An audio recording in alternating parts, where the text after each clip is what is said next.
And then we'll do a separate written roundtable for the English written media at the end as well, just so everyone's aware. James, over to you. Ben, the sun's out. Headingley, 5 tests to come against India. How excited are you for the challenge ahead? Yeah, very.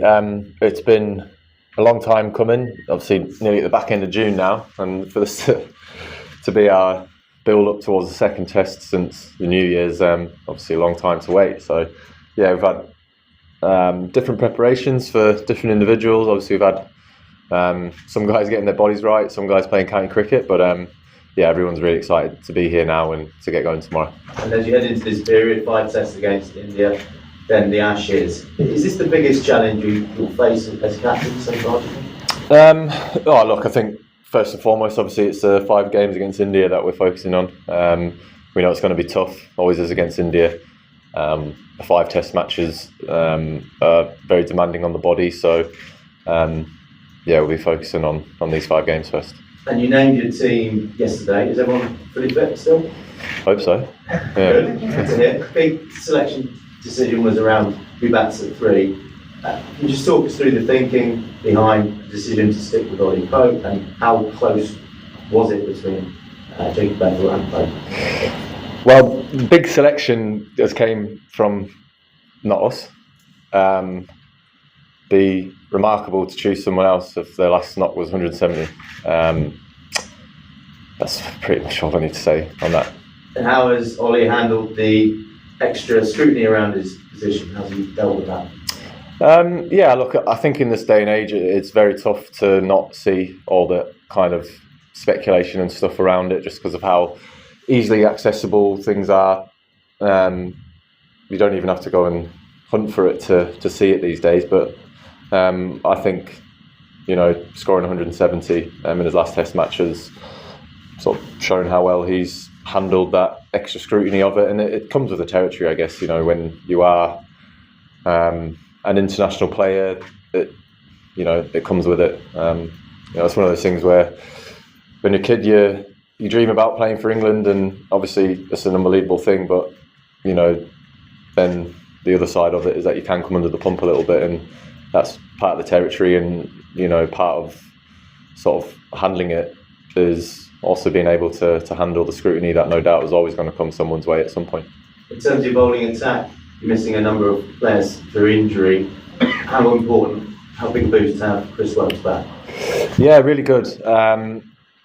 You know, since, I think this is correct, but since me and Baz have been captain and coach, I don't think we've actually lost a game with Wokesy in the team. So again, that just proves how much of a valuable cricketer he is to any team that he turns out for.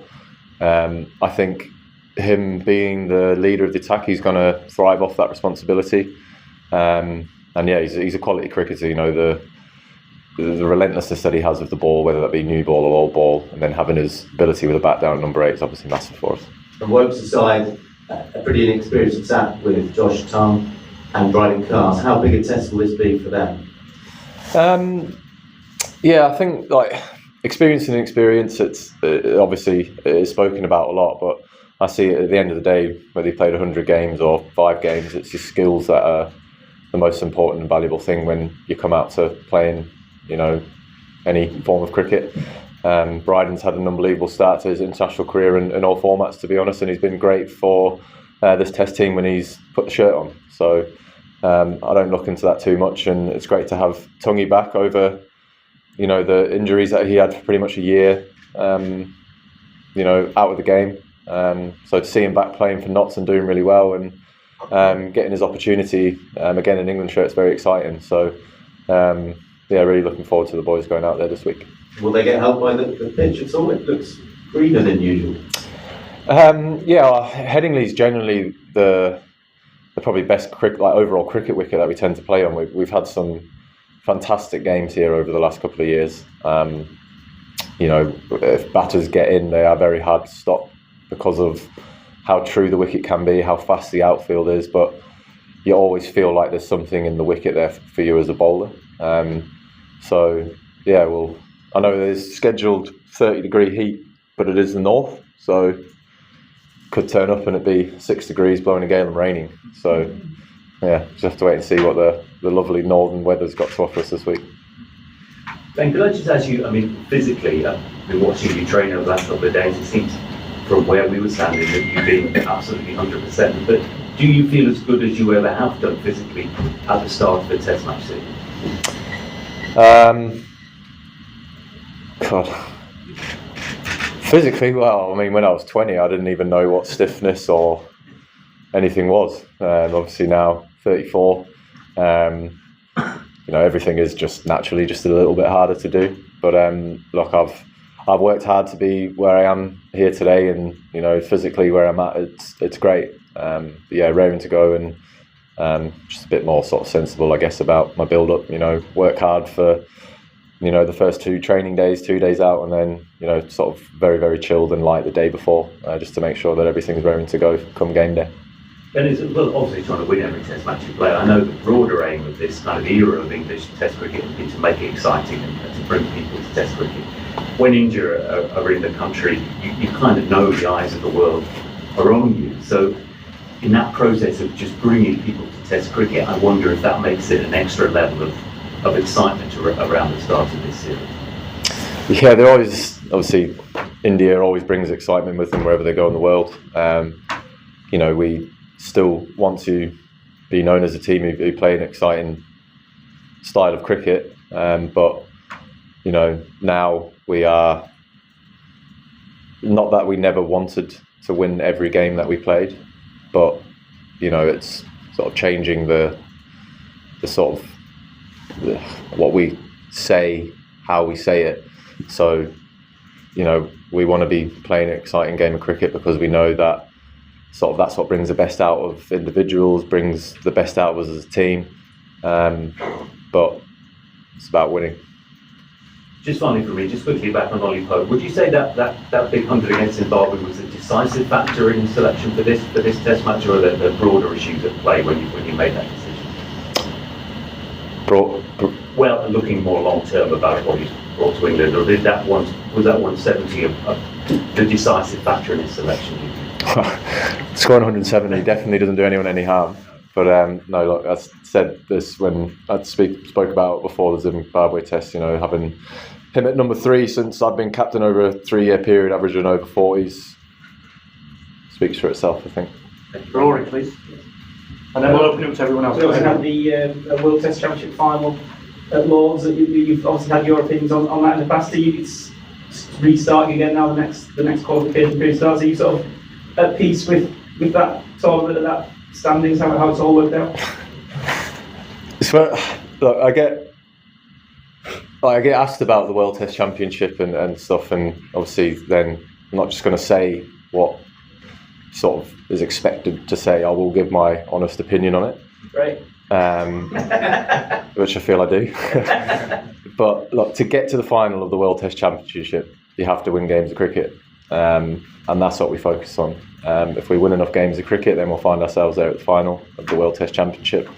I think that's probably a better way of saying is that we don't focus on it. We focus on every game that we have in front of us, focus on the series that we have in front of us, and if we win games of cricket, we will find ourselves at the World Test Championship final. And if we get there, we will also look to win that. And obviously something you'll know is that captaincy sits well on some people's shoulders. It sort of sits nicely. It helps improvement and pride. You've got Harry in the team who's just taken over the white ball team, won 6 in a row. Is he, just looking around him now since he was last with you, does he feel a bit pumped up by it, somebody who's maybe grown as part of that experience? Oh, it's very hard to get Harry Brook looking like he's pumped up about much, isn't it? He's a very chilled, calm, collected character. But I think the responsibility of having that one-day captaincy role now for him is, great to have another senior person in this dressing room as well. The more people that I feel I have to speak to, voice to, when we're out in the heat of the moment or whether we're off the field, anything like that, the better.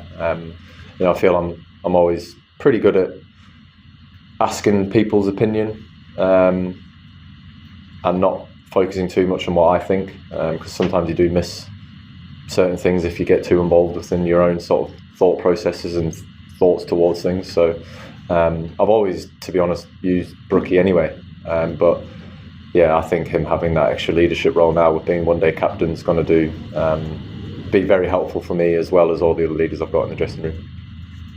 Yes, in the middle here. Yeah. This time around, crowd will be coming in excited, not to watch Virat Kohli, but just with Bumrah. How do you look at this change? Is it exciting for you? But exciting that the crowd's coming to watch Bumrah. Yeah. Not Virat Kohli, but for Bumrah.